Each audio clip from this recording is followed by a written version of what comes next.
Hello students, how are you all? I welcome you to commerce classes. आज temperate grasslands में हम पढ़ेंगे steps के बारे में। नाउ कभी कभी इसको स्टेप्स भी कहा जाता है, कभी स्टेपीज भी कहा जाता है। ठीक है। Now steppes dry grassy plain है जो कि टेम्परेट रीजन में हमें देखने को मिलता है। ठीक है। देखिए, ये सेंट्रल एशिया और ईस्टर्न यूरोप दोनों में पाए जाने वाला घास का मैदान है। ठीक है। नाउ स्टेप्स इतने बड़े एरिया में फैले हुए हैं, ये दो दो कॉन्टिनेंट्स को कवर करते हैं और इन दोनों कॉन्टिनेंट्स में जितनी कंट्रीज है उनमें से कई कंट्रीज में ये घास के मैदान फैले हुए हैं। इसीलिए हम ये कह सकते हैं कि ये वर्ल्ड का लार्जेस्ट टेम्परेट ग्रासलैंड है। तो ये क्वेश्चन भी आता है कि सबसे बड़ा टेम्परेट ग्रासलैंड कौन सा है, तो वो हमारा स्टेप्स है। ना अब किन कंट्रीज में मेनली ये फैले हुए हैं घास के मैदान, तो देखिए एशिया में रशिया, कजाकिस्तान, मंगोलिया, चाइना यहाँ तक फैले हुए हैं। और यूरोप की बात करें तो यूक्रेन वगैरह से लेकर के ये लास्ट हंगरी तक फैले हुए हैं। ठीक है। ना ये जो पूरा स्टेप्स के ग्रासलैंड है, देखिए इसको हम दो पार्ट में डिवाइड कर सकते हैं, eastern steps and western steps में। ठीक है। और इन दोनों स्टेप्स के बीच में जो डिवाइडिंग फैक्टर है, यानी इन दोनों को जो अलग करती है, वो एक अल्टाई माउंटेन रेंज है। ठीक है। तो इन दोनों के बीच में एक माउंटेन रेंज है जिसका नाम अल्टाई है। यही इन दोनों स्टेप्स को, ईस्टर्न और वेस्टर्न को डिवाइड करती है। ठीक है। ना अब ईस्टर्न और वेस्टर्न स्टेप को भी हम मैप से समझ लेते हैं। देखिए ईस्टर्न स्टेप जो है, आपको ग्रीन कलर का एक रीजन मंचूरिया दिख रहा होगा। ठीक है, एशिया में। तो मंचूरिया से लेकर के आप आगे ऑल्टाई माउंटेन्स तक जाएंगे तो इन दोनों के बीच में हमें ईस्टर्न स्टेप्स देखने को मिलता है। ठीक है। वहीं वेस्टर्न स्टेप की बात करें तो इसी ऑल्टाई माउंटेन से ये वेस्टर्न स्टेप स्टार्ट होती है और लास्ट यूरोप में हंगरी तक जाकर के ये खत्म होती है। ठीक है ना। वैसे तो ये स्टेप्स के घास के मैदान कई कंट्रीज में फैले हैं, लेकिन इनमें से सबसे इंपॉर्टेंट जो है वो है मंगोलिया और कजाकिस्तान। क्यों? क्योंकि यहाँ पे देखिए इनके इन दोनों कंट्रीज के बहुत बड़े रीजन पे ये घास के मैदान पाए जाते हैं। ठीक है। नाउ एक एक करके मंगोलिया और कजाकिस्तान को हम समझ लेते हैं। तो सबसे पहले हम मंगोलिया को देखते हैं। देखिए मंगोलिया में जहाँ ये घास के मैदान फैले हैं, स्टेप्स फैले हैं, तो इसके ईस्टर्न साइड में इसकी बाउंड्री बनाती है ग्रेटर खिंजन रेंज। ठीक है। ये एक माउंटेन रेंज है, इसका नाम खिंजन है। तो ग्रेटर खिंजन रेंज इसकी ईस्टर्न बाउंड्री बनाती है, जबकि वेस्टर्न बाउंड्री आप देख सकते हैं ऑल्टाई माउंटेन्स ही है। ठीक है। और इसके साउथ में हमें मिलता है द गोबी डेजर्ट। ठीक है। आपको मालूम है गोबी एक कोल्ड डेजर्ट है, तो इसके साउथ में हमारा गोबी डेजर्ट मिलता है। ना अगर बात करें कजाकिस्तान की, तो कजाकिस्तान में जो स्टेप्स फैले हुए हैं, तो इनकी नॉर्दर्न बाउंड्री बनाते हैं द फेमस यूराल माउंटेन्स, जबकि इसके साउथ में हमें क्या मिलता है? साउथ में कैस्पियन सी देखने को मिलता है और ऑफ कोर्स ईस्टर्न साइड में हमें ऑल्टाई माउंटेन्स देखने को मिलता है। ना मंगोलिया और कजाकिस्तान के अलावा भी बहुत सारी ऐसी कंट्रीज है जहाँ पे स्टेप्स के घास के मैदान पाए जाते हैं। अगर यूरोप की बात करें तो यूरोप में हंगरी वो लास्ट कंट्री है जहाँ हमें स्टेप्स के मैदान दिखाई देते हैं। ठीक है। नाउ हंगरी में इन्हीं स्टेप्स को एक और नाम से जाना जाता है जिसे हम जानते हैं पुष्टाज के नाम से।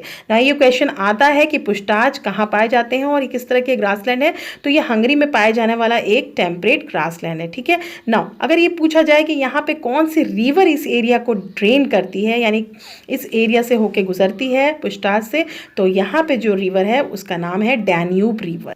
ना इसके अलावा बात कर लेते हैं रशिया की। तो रशिया में भी काफ़ी बड़े रीजन में ये स्टेप्स के मैदान फैले हुए हैं। ठीक है। अब रशिया में ये कहाँ पाए जाते हैं? देखिए वेस्टर्न साइबेरिया के नज़दीक ये घास के मैदान पाए जाते हैं और यहाँ पे ये घास के मैदान जो है दो रिवर्स के बीच में पाए जाते हैं। एक उसमें से बहुत ही फेमस रिवर है रिवर ऑब और दूसरी आर्टिश। तो ये इन दोनों रिवर्स के बीच में ये स्टेप्स का रीजन फैला हुआ है।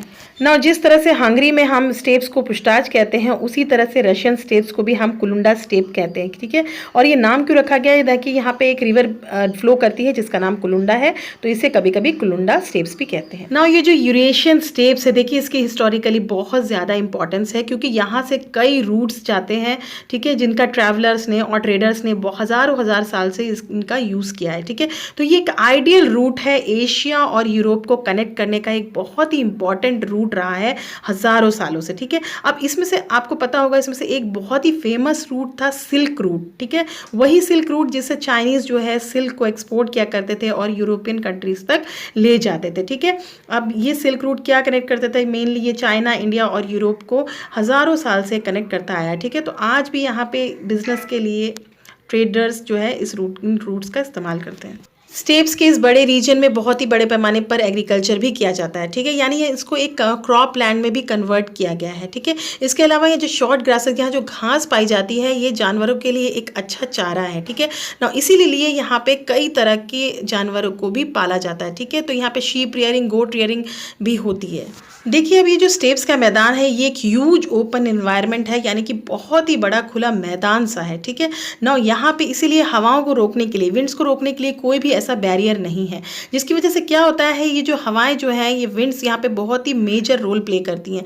ये क्या करती हैं, सीड्स को, बीजों को उड़ा के अपने साथ ले जाती हैं और दूसरी जगह डिपॉजिट कर देती है, और वहाँ भी ग्रासलैंड्स बन जाते हैं, यानी वहाँ भी घास उग जाती है और तरह तरह के प्लांट्स उग जाते हैं, ठीक है। नाउ स्टेप्स का ये जो रीजन है ये एक सेमी एरिड रीजन है। देखिए सेमी एरिड रीजन का मतलब ये है ना तो बहुत ही ज़्यादा ड्राई है और ना तो बहुत ही ज़्यादा ह्यूमिडिटी है यहाँ पे, ठीक है। तो ये एक मॉडरेट, एक तरह से आप कह सकते हैं मॉडरेट टेम्परेचर है यहाँ का, ठीक है ना। यहाँ बारिश कितनी होती है, देखिए 25 to 50 सेंटीमीटर एवरी ईयर यहाँ पे रेनफॉल होती है, ठीक है। अब देख लेते हैं कुछ और डिटेल्स। देखिए यहाँ पे किस तरह के फ्लोरा, यानी किस तरह के घास फूस के अलावा और क्या पाए जाते हैं। देखिए यहाँ पे wormwood, oat like grass, salt grass, steppe, tulips और वेरोनिका जैसे प्लांट्स यहाँ पे बहुत ही बड़े पैमाने पे पाए जाते हैं ना। अगर बात करें यहाँ पे पाए जाने वाले एनिमल्स की, तो वाइल्ड हॉर्स, एंटीलोप्स, बरिंग रोडेंट्स, पाइकास यहाँ पे बहुत ही कॉमनली फाउंड एनिमल्स है, ठीक है। लेकिन इन सब में सबसे इंपॉर्टेंट और सबसे पिक्यूलियर कहें, अनोखा कहें, तो वो है साइगा एंटीलोप्स, ठीक है। तो ये आप पिक्चर देख सकते हैं साइगा एंटीलोप की, जो यहाँ पे पाए जाने वाला एक बहुत ही इंपॉर्टेंट एनिमल है, ठीक है ना। इसके अलावा एक और एनिमल है जो सिर्फ इसी रीजन में पाया जाता है, और वो है 2 हम्प्ड कैमल। देखिए जनरली वर्ल्ड में जो कैमल्स पाए जाते हैं या इंडिया में भी जो कैमल्स पाए जाते हैं उनकी एक ही हम्प होती है, ठीक है। लेकिन यहाँ जो स्टेप रीजन में जो कैमल्स पाए जाते हैं इनके दो हम्प होते हैं, ठीक है। तो ये क्वेश्चन आता है कि 2 humped camels are found in which region, so you can answer the steppes are the region where these 2 humped camels are found. Now यहाँ के लोग ट्रेडिशनली करते क्या है, उनका ऑक्यूपेशन क्या है, तो ऑफकोर्स यहाँ पे जानवरों के लिए बहुत सारा चारा है, तो यहाँ पे जानवरों को बहुत ही बड़े पैमाने पे पाला जाता है। जैसे कि आप पिक्चर में देख सकते हैं मंगोलिया में जो है गोट्स रियरिंग होती है बहुत ही बड़े पैमाने पर, ठीक है। इसके अलावा देखिए ये जो स्टेप्स का रीजन है ये एक और बात के लिए बहुत ही फेमस है, देखिए क्योंकि ये एक बहुत ही ह्यूज ओपन एनवायरनमेंट है, तो यहाँ से कई स्पेस स्पोर्ट या स्पेस क्राफ्ट या स्पेस मिशंस यहाँ पर किए जाते हैं, ठीक है। ये एक बहुत ही बड़ा वाइड एरिया होने की वजह से यहाँ पे जो है स्पेस क्राफ्ट की लैंडिंग या यहाँ टेक ऑफ बहुत ही आसानी से हो जाती है, ठीक है। तो रशिया ने जो है कई यहाँ से स्पेस मिशन अपने किए हैं ना। स्टेप्स का ये पूरा रीजन बहुत ही प्रॉस्पेरस और बहुत ही इकोनॉमिकली स्ट्रॉन्ग है, और हिस्टोरिकली भी इसकी बहुत इंपॉर्टेंस है ना। आई होप कि आपको स्टेप्स के बारे में बहुत सारी इन्फॉर्मेशन मिल गई होगी। अगर आपको वीडियोस पसंद आते हैं तो प्लीज़ इसको लाइक, शेयर, कमेंट भी करिए और सब्सक्राइब भी कीजिए। Thank you and have a nice day.